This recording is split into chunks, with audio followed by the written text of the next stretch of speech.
Gaza में से सामने आए तबाही के नए वीडियो ने कैसे दुनिया को हिला दिया है, झकझोर दिया है। बंधकों की रिहाई पर हमास ने इजराइल को क्या धमकी दी है, हूती विद्रोहियों की इजरायली डिफेंस फोर्सेस को नई चेतावनी क्या है, इन सभी खबरों के लिए देखें 2 मिनट में 25वें दिन की वॉर रिपोर्ट। हमास की तरफ से तेल अवीव पर आज फिर हुआ रॉकेट हमला। आयरन डोम ने कई रॉकेट्स को इंटरसेप्ट किया। तेल अवीव के अलग अलग इलाकों में गिरे हमास के रॉकेट, इमारतों के बीच उड़ता दिखा धुआं। इजरायली डिफेंस फोर्सेस के टारगेटेड ग्राउंड ऑपरेशन का वीडियो सामने आया। गाजा के अंदर घुसकर एक्शन को अंजाम दे रहे इजरायली सैनिक और आर्टिलरी ब्रिगेड। इजरायली हमलों में तबाह हुई गाजा की गलियों का वीडियो दिखा। चारों तरफ मलबे के ढेर में तब्दील हुई इमारतें। हमास की सराया अल कुद्स ब्रिगेड का वीडियो में इजराइल के शहरों को टारगेट कर किए गए रॉकेट हमलों को दिखाया गया। बंदूकों पर हमास का बड़ा बयान। हिंसक इजरायली हमले कैदियों की रिहाई के बारे में किसी भी बातचीत में बाधा डालते हैं। उत्तरी बॉर्डर पर लेबनान से हिजबुल्लाह ने आईडीएफ पोस्ट को टारगेट कर दागी मिसाइल। इजरायली डिफेंस फोर्सेस ने भी हमले का जवाब दिया। इजरायल के हमलों पर ईरानी विदेश मंत्री की बड़ी धमकी। अगर स्थिति नियंत्रण से बाहर हो गई तो कोई भी पार्टी इसके परिणामों से नहीं बचेगी। कतर के दौरे पर हैं ईरानी विदेश मंत्री। यमन के हूती विद्रोहियों की इजरायल को बड़ी धमकी। फिलिस्तीन में इजरायली कब्जे वाले इलाकों पर ड्रोन मिसाइल से हमला किया। कहा अगर गाजा पर इजरायल का युद्ध नहीं रुकता तो हमारी स्ट्राइक जारी रहेगी।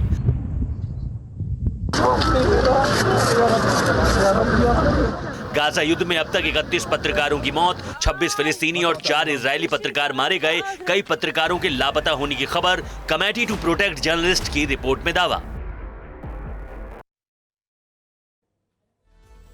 इस सब के बीच में एक बड़ी खबर जो हमारे पास आ रही है, वो बहुत चिंताजनक खबर आ रही है। वो खबर ये आ रही है कि अभी इस वक्त बहुत चरम पर युद्ध चल रहा है। गाजा पट्टी में इजरायल और हमास के बीच भीषण युद्ध है। गाजा के हाईवे पर इजरायली टैंक एक्शन में है। ग्राउंड फोर्सेस शहरों के अंदर घुसकर हमास के ठिकानों को तबाह कर रही है। हम आपको आईडीएफ का नया दावा बताएंगे। उससे पहले इजरायल पर हमास के हमले से जुड़ी बड़ी ब्रेकिंग न्यूज। हमास ने गाजा से इजरायल पर बड़ा हमला किया है। इजरायल के अशदोद शहर में रॉकेट अटैक हुआ है। रॉकेट बराज हमलों से अशदोद में तबाही हुई है। कई इमारतों को नुकसान, कई कारें जली हुई हैं।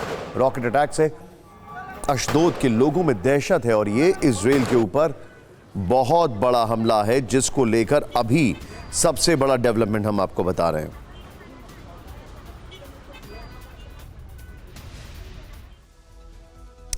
लेकिन आईडीएफ का दावा है ग्राउंड ऑपरेशन के दौरान बीते 24 घंटों में हमास को खासा नुकसान पहुंचाया गया है। 300 ठिकानों को नष्ट किया है। इनमें एंटी टैंक मिसाइल पोस्ट शामिल है, रॉकेट लॉन्च पोस्ट शामिल है। सुरंगों के अंदर हमास के ठिकाने तबाह किए गए हैं। एक बड़ी बात तो यह है कि वो वहां से अपनी फौजी बंधक को वापस छुड़ा लाए हैं। और एक और अहम बात, गाजा पट्टी में अब सुरंग युद्ध छिड़ चुका है। सुरंग के अंदर आमने सामने की जंग तेज हो चुकी है। ध्यान से देखें रिपोर्ट।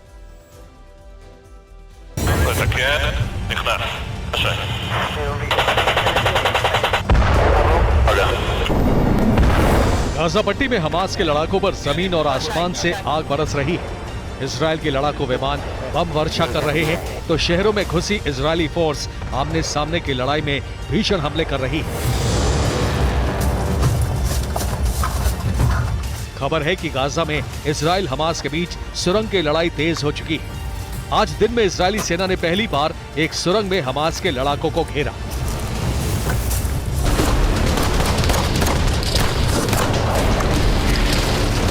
उस समय दोनों तरफ से जबरदस्त फायरिंग हुई। सुरंग में हमास के कई लड़ाकों के छिपे होने की खबरें थी। असल में आईडीएफ ने हमास से सुरंग की लड़ाई में घातक रणनीति बनाई है। इसके लिए इजरायली सेना हमास के गढ़ में धीरे धीरे आगे बढ़ रही है।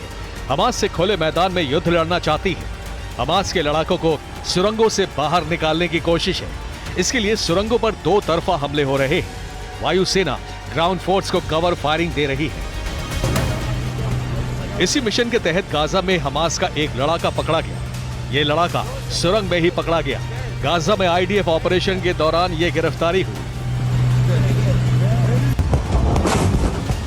आईडीएफ ने शाम को ग्राउंड ऑपरेशन का ये नया वीडियो जारी करके दावा किया कि उसके सैनिक गाजा पट्टी के अंदर हमास के आतंकवादियों के खिलाफ भीषण लड़ाई लड़ रहे हैं। उन्होंने हमास के ठिकानों, एंटी टैंक गाइडेड मिसाइल दस्तों पर हमले किए, दर्जनों लड़ाकों को मार गिराया और उनके हथियार जब्त किए।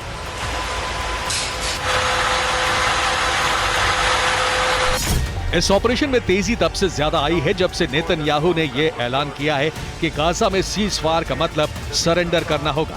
उन्होंने इसी के साथ अमेरिका को भी नसीहत दी, कहा कि पर्ल हार्बर और 9/11 के बाद अमेरिका नहीं रुका था और 7 अक्टूबर के हमले के बाद इजरायल नहीं रुकेगा।